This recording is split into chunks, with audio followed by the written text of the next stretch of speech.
আগেও ছিল, তার আগেও ছিল। ঘাটতিটা শূন্য করাটা এখন অসম্ভব, যতই জাগলারি করুন সেটা অসম্ভব। কিন্তু উনি যে বাজেটটা যেটা পেশ করলেন সেটাই বুঝতে পারলাম না কোন পাতা থেকে কোন পাতায় কখন জাম্প করে চলে যাচ্ছে। আর অক্ষরগত একটা সমস্যা হচ্ছিল না, সেটাও ফলে একটু বুঝতে অসুবিধা হচ্ছে। একটু সময় দিন পড়বো, কিন্তু যতটুকু পড়েছি যতটুকু বুঝেছি সেটা হচ্ছে একটা অশ্বডিম্ব প্রসব ছাড়া আর কিছু নয়। এই বাজেট গতবারের বাজেটের একদম জেরক্স কপি, শুধু সংখ্যা কয়েকটা পাল্টে দেওয়া হয়েছে। এটা একটা অঙ্কের জাগলারি ছাড়া আর কিচ্ছু হয়নি। হ্যাঁ, স্থলপথে হাঁটতে পারছে না তো, স্থলপথে যারা হাঁটতে পারছে না তারা আকাশপথে, আকাশ নয় মহাকাশ, স্যাটেলাইট, ঠিক করে বলতাম মহাকাশ বলেছে, স্যাটেলাইট নজরদারি হবে। আরে ওই জলা জমি যেখানে আছে ওই কয়েকজন কাউন্সিলর, আমার টাইটেল নাম বলছি না, হ্যাঁ, তাদের পাড়ায় ঘুরলেই তো নজরদারি করা যায়। আমার আকাশ পথে প্রেম করেছি এইসব গান গাওয়ার তো কোনো প্রয়োজন নেই, পুরোটাই নাটক। ঘাটতি যদি আপনি প্রকৃত অর্থে হিসেব করেন তাহলে সেই ঘাটতি 1000 কোটি টাকা ছাড়িয়ে যাওয়া উচিত। আপনি লোককে মাইনে দেবেন না, এমপ্লয়মেন্ট ক্রিয়েট করবেন না, ফাঁকা জায়গায়, হ্যাঁ, ফাঁকা আপনার আসনে আপনি দেবেন না, লোক নিয়োগ করবেন না, তাহলে তো ঘাটতি এমনিই কমে যাবে। মাইনে দেওয়া বন্ধ হয়ে যাবে না, ঘাটতি কমে যাবে, ঘাটতি শূন্য হয়ে যাবে, সারপ্লাস হয়ে যাবে। কিন্তু এটা তো কথা হলো না। কলকাতাবাসীকে নাগরিক বুড়ো আঙুল ললিপপেরও দাম আছে, 5 টাকা লাগে মিনিমাম। এটা বুড়ো আঙুল দিয়েছে, নিজের বাহাতে বুড়ো আঙুলটা কলকাতাবাসীকে চুষতে হবে। অথচ যে বলছে যে বারবার যে এতবার দাবি করে যে এই পরিষেবা দেওয়া হচ্ছে, ওই পরিষেবা দেওয়া হচ্ছে, বিভিন্ন পরিষেবার কথা বলা হয়, তারপরেও কি করে এই ঘাটতে এখনো কোনো ট্যাক্স লাগে না। কি দিচ্ছে কি দিচ্ছে না সেটা মানুষ চোখের উপর দেখতে পাচ্ছে। শুনুন, এই বাজেটে মানুষ আশা করে না মোবাইলের দাম কমবে, আশা করে না তেলের দাম কমবে। এই বাজেটে মানুষ আশা করে না যে ইলেকট্রিকের বিল কমবে, মানুষ এগুলো আশা করে না। ট্যাক্স কমবে, বড় জোর বিল্ডিং ট্যাক্স, এছাড়া আর কিছু মানুষ আশা করে না। মানুষ এই বাজেটে আশা করে উন্নয়ন, মানুষ এই বাজেটে আশা করে স্বাচ্ছন্দ্য, মানুষ এই বাজেটে আশা করে, আগে ইদানিংকালে আশা করছে, আগে আশা করতো না, সেটা হচ্ছে জলা জমি ভরাট করা বন্ধ।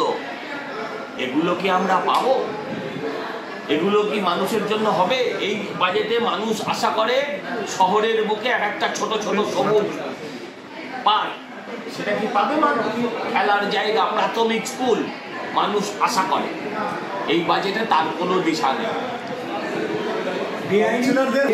ফান্ড বাড়ানো, ওটা গতবার যা ছিল তাই আছে, 15 থেকে 20 লক্ষ টাকা। না না না, আমরা বলছি দেখুন, প্রথমত হচ্ছে কাউন্সিলরের ফান্ড, আমি এখনো ব্যাপারটা ক্লিয়ার হয়নি, তবে শেষ হলো। আমি বলছি যেই ফান্ডই বাড়ানো হোক, আজকে পুরসভায় সবার আগে জিএসটি কেটে নেয়, কোনো কন্ট্রাক্টর কাজ করতে চাইছে না। কারণ আপনি যদি 5 লাখ টাকার কাজ পান, প্রথমে আপনার জিএসটি কেটে নেবে, 3 বছর বাদে টাকা পাবে, কে ঘর থেকে ইনভেস্ট করবে? কেউ কাজ করতে চাইছে না। টেন্ডার পর পর রিটেন্ডারে চলে যাচ্ছে, টেন্ডারে পার্টিসিপেট করছে না কেউ। ওইসব ফান্ড বাড়িয়ে কোনো লাভও হবে না।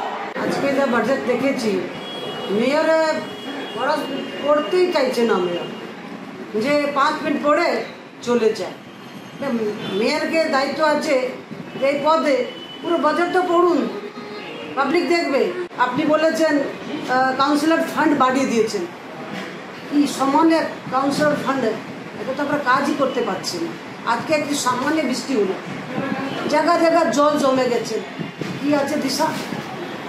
বাজেটে কিছু ধরা আছেন কি এক্সট্রা, যে এইবার বৃষ্টি ছাড়া জল জমবে না? সবসময় এরা বলে যে জল জমবে না। এই বাজেটের কথাই আছে যে টাকা এক্সট্রা দিয়েছে, এবার পুরো ক্লিয়ার হয়ে যাবে। দিশাহীন বাজেট আছে। 100 দিনে লোকের টাকা বাড়ছে না, মানুষকে যে কন্ট্রাক্টর কাজ করছে ওদের টাকা বাড়ছে না, কাউ তো টাকা বাড়ছে না, ঘাটতি কম তো হবে। যে টাকাই বাড়ছে না, 3 বছরে যে টাকা দেয়নি, তারপর 4 মাস 5 মাস হয়ে যায়, বৃদ্ধ পেনশন, ওল্ড এজ পেনশন দেয় না। সব টাকা আমার মনে হয় লক্ষ্মী ভান্ডারে চলে যাচ্ছে, সব টাকা চলে যায়। যে মাসে মাসে মহিলাদেরকে খুশি করতে হয়, যে টাকা চলে যায় লক্ষ্মী ভান্ডার। আর তো কিছু কাজ নেই। নতুন পার্কে কাজ করলে, ছোট ছোট কাজ করলে আমাদেরকে বারবার বলতে হয়, এক বছরের পরে পরে কাজ হয় না। যে কী আছে, দিশা কী আছে? এই বাজারে কিছু দিশা নেই, দিশাহীন আছে, ডেভেলপমেন্ট কিছু নেই। বলছেন আমরা লন্ডন বানিয়ে দেব। কোনোদিন আপনারা ভেবেছে রাত্রি কলকাতা শহর তো পরিষ্কার করবো? কত শহর রাত্রি পরিষ্কার হয়, কোনোদিন এখানে পরিষ্কার হয় না। কলকাতা শহরকে পরিচালনা করছেন 100 দিনের ছেলে মেয়েরা। ওদের কোনোদিন আজ পর্যন্ত বেশি টাকা দিয়েছেন, 300 টাকা দিয়েছেন? আমার ডিমান্ড আছে যে আমি বলবো 100 দিনের লোককে টাকা বাড়ান, ওরাই পরিচালনা করছেন, আর কেউ করছে না। তারপর তো টাকাই বাড়ছে না, কাউ তো টাকা বাড়লো না, টাকা বাড়ছে না। হেলথে যা কাজ করলো ওদের টাকা বাড়ছে না, নিশ্চয়ই এই আপনার ঘাটতি কম হবে। ঠিক আছে, তখন আমরা দেখবো কি আছে, দিশাহীন বাজেট আছে।